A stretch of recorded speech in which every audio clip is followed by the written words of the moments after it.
অত্যন্ত মর্মান্তিক দুর্ঘটনা। মধ্যরাতেই ভেঙে পড়ে গার্ডেন রিচের বহুতল এবং এখনো পর্যন্ত সেখানে আটকে থাকতে পারেন বেশ কয়েকজন, এমনটাই কিন্তু আশঙ্কা করা হচ্ছে। গতকাল রাত থেকে উদ্ধারকারী দল তারা উদ্ধার কাজ চালিয়ে যাচ্ছেন। এখনো পর্যন্ত দুজনের মৃত্যুর খবর সামনে এসেছে, আহত হয়েছেন বেশ কয়েকজন। আর আজ সকালবেলায় মুখ্যমন্ত্রী মমতা বন্দ্যোপাধ্যায় তিনি ঘটনাস্থলে যান, সেখানে গিয়ে খতিয়ে দেখেন সামগ্রিক পরিস্থিতি। যারা এই ঘটনার সঙ্গে জড়িত রয়েছেন তাদের বিরুদ্ধে কড়া পদক্ষেপ নেবে সরকার, কড়া পদক্ষেপ নেবে পুলিশ প্রশাসন, এমনটাই কিন্তু আজকে জানিয়েছেন মুখ্যমন্ত্রী মমতা বন্দ্যোপাধ্যায়। আজকে ঘটনাস্থলে গিয়ে মুখ্যমন্ত্রী মমতা বন্দ্যোপাধ্যায় কি আশ্বাস দিলেন, কি বললেন তিনি, শোনাবো আপনাদের।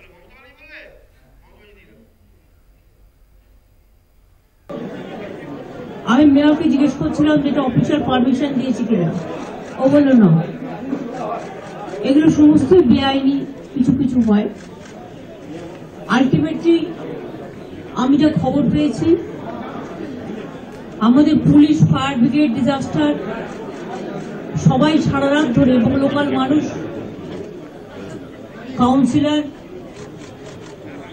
স্থানীয় যুবক যুবতীরা, এলাকার ক্লাবগুলো সকলে মিলেই, রমজান মাস চলছে, এইসব এলাকায় সকলেই উপবাস করে থাকেন। তা সত্ত্বেও এরকম একটা দুর্ঘটনা ঘটে গেছে, যার জন্য আমরা সকলেই মর্মাহত। ইল্লিগাল যে কাজগুলো কেউ যদি করে থাকে তার বিরুদ্ধে অফিসিয়াল অ্যাকশন নেওয়ার জন্য আমি প্রশাসনের কাছে অনুরোধ করব। ডিটেলস এনকোয়ারি চলছে, কলকাতা কর্পোরেশন ও পুলিশ এনকোয়ারি করছে। আমাদের প্রাথমিক তদন্ত হিসেবে যা আমাদের সামনে এসছে সেটা আপনাদের কাছে আমি বললাম, বাদ বাকি তদন্ত করে প্রশাসন অ্যাকশন নেবে। আপনাদেরকে শোনালাম মুখ্যমন্ত্রী মমতা বন্দ্যোপাধ্যায় তিনি ঠিক কি বলেছেন আজকে, এবং অত্যন্ত ঘিঞ্জি এলাকা, সেখানে উদ্ধার কাজ চালানোর ক্ষেত্রে বেশ খানিকটা বেগ পেতে হয় উদ্ধারকারী দল, দমকল বাহিনীদেরকেও। তবে এই দমকল বাহিনীর তারা কি বলছেন এই উদ্ধার কাজ নিয়ে, শোনাবো আপনাদের।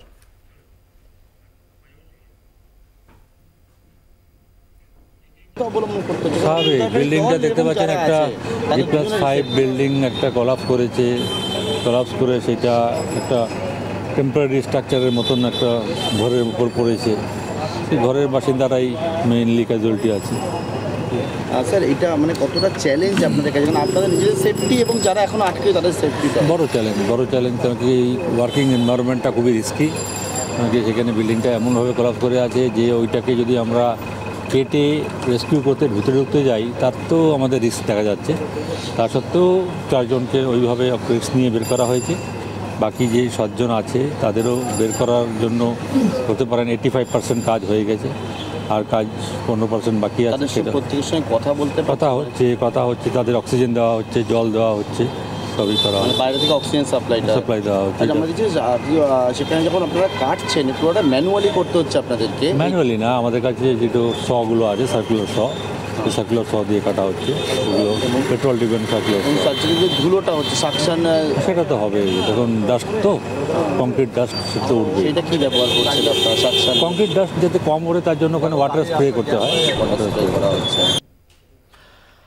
আমরা সরাসরি আপনাদেরকে এই মুহূর্তে ঘটনাস্থলে নিয়ে যাব। আমাদের সঙ্গে এই মুহূর্তে রয়েছেন প্রতিনিধি শুভঙ্কর মণ্ডল। শুভঙ্কর, এই গার্ডেন রিচের যে জায়গাতে এই বহুতল ভেঙে বিপর্যয়ের ঘটনা ঘটলো, দুজনের মৃত্যুও হয়েছে, এবং সেই ঘটনায় আজকে মুখ্যমন্ত্রী মমতা বন্দ্যোপাধ্যায় তিনি সেখানে গিয়েছিলেন, পরিদর্শন করেন এলাকাও, এবং উদ্ধারকারী দল তারা বলছেন যেহেতু ঘিঞ্জি এলাকা যথেষ্ট চ্যালেঞ্জিং এই উদ্ধার কাজ, বেশ কয়েকজন আটকে থাকতে পারেন আশঙ্কা করা হচ্ছিল। সেক্ষেত্রে কি পরিস্থিতি এই মুহূর্তে উদ্ধার কাজে? দেখো, উদ্ধার কাজ জোর কদমে চলছে, যদিও বৃষ্টি নেমেছে এই মুহূর্তে এবং ঝিরিঝিরি বৃষ্টি হচ্ছে। সেই কাজে কিছুটা হলেও কিন্তু গতি স্লথ হওয়ার সম্ভাবনা দেখা দিয়েছে, কেননা বৃষ্টির মধ্যে তুমি জানো যে উদ্ধার কাজে কিছুটা সমস্যা হয়। তবুও NDRF এবং সেই সঙ্গে দমকল তারা কিন্তু সেইভাবেই কাজ করে আসছে। এবং তোমায় জানিয়ে রাখি যে এই মুহূর্তে এখানে কিন্তু মাফ করে ডিএমজি এবং সেই সঙ্গে দমকল তারা কাজ করছে। এবং তোমায় জানিয়ে রাখি, ঠিক আমার পেছনেই সেই যে জায়গা, সেই জায়গাটাকে আমি দেখাতে চাইছি। এই মুহূর্তে দেখো পেছনে জোর কদমে উদ্ধার কাজ চলছে এবং একই সঙ্গে মুখ্যমন্ত্রী মমতা বন্দ্যোপাধ্যায় তিনি যখন এসেছিলেন তিনি কিন্তু জানিয়ে গিয়েছেন যে ভেতরে এরকম ঘিঞ্জি এলাকায় এইভাবে যে কনস্ট্রাকশনের কাজ চলে সেটা সত্যি জানা ছিল না কারুর। এমনকি ফিরহাদ হাকিম নিজেও জানিয়ে গিয়েছেন যে বিষয়টি একেবারে তাদের গোচরে ছিল না, কিন্তু একজনকে এই ঘটনায় গ্রেফতার করা হয়েছে বলে আমরা জানতে পেরেছি। স্বাভাবিকভাবে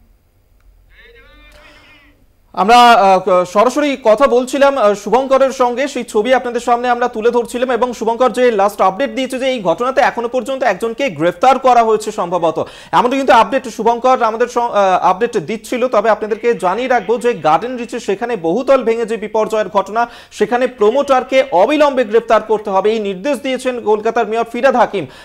মুখ্যমন্ত্রী মমতা বন্দ্যোপাধ্যায় তিনিও আজ সকালে ঘটনাস্থলে গিয়ে বলেছেন যে কড়া পদক্ষেপ নেবে প্রশাসন। যেভাবে সেখানে বেআইনি নির্মাণের কাজ চলছিল, সেক্ষেত্রে যারা এই ঘটনার সঙ্গে জড়িত রয়েছে, যার কারণে দুজনের প্রাণ পর্যন্ত গেল, সেই ঘটনাতে কড়া পদক্ষেপ নেবে কলকাতা পুরসভা এবং পুলিশ প্রশাসন। এবং যেমনটা আমাদের প্রতিনিধি আপডেট দিচ্ছিল যে এখনো পর্যন্ত একজনকে গ্রেফতার করা হয়েছে এই ঘটনাতে। তবে যুদ্ধকালীন তৎপরতায় উদ্ধার কাজ কিন্তু চলছে। এই মুহূর্তে বৃষ্টিও শুরু হয়েছে, যার কারণে বেশ খানিকটা চ্যালেঞ্জিং হয়ে গেছে এই উদ্ধার কাজ চালানো।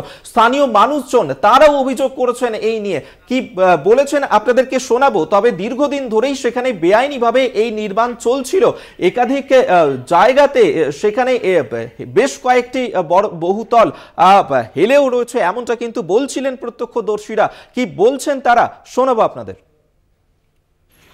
গিয়ে দেখলাম যে ওই জায়গাটাতে পুরো ধোঁয়া ধুলে ভর্তি হয়ে গেছে। তারপর গিয়ে একটা ছাদের দিকে আমি আশ্রয় নিয়ে দেখছি যে পুরো গাড়ির ছাদটাই মাটির তলায় হয়ে গেছে। এটা কতলা বিল্ডিং ছিল? এটা হচ্ছে মানে G+5। আচ্ছা, G+5 মানে 5 তলা। আচ্ছা, সবটাই পুরো মাটির তলায় ঢেকে গেছে। ধরুন যা জেগে রয়েছে তারা 7 থেকে 8 ফুটের মতন জেগে রয়েছে, বাকিতে ওটা মাটির তলায় রয়েছে এই অবধি জায়গা। আর যেখানে পাশে তো আরো চালির চালের বাড়ি ছিল, একদম ওই ঘরের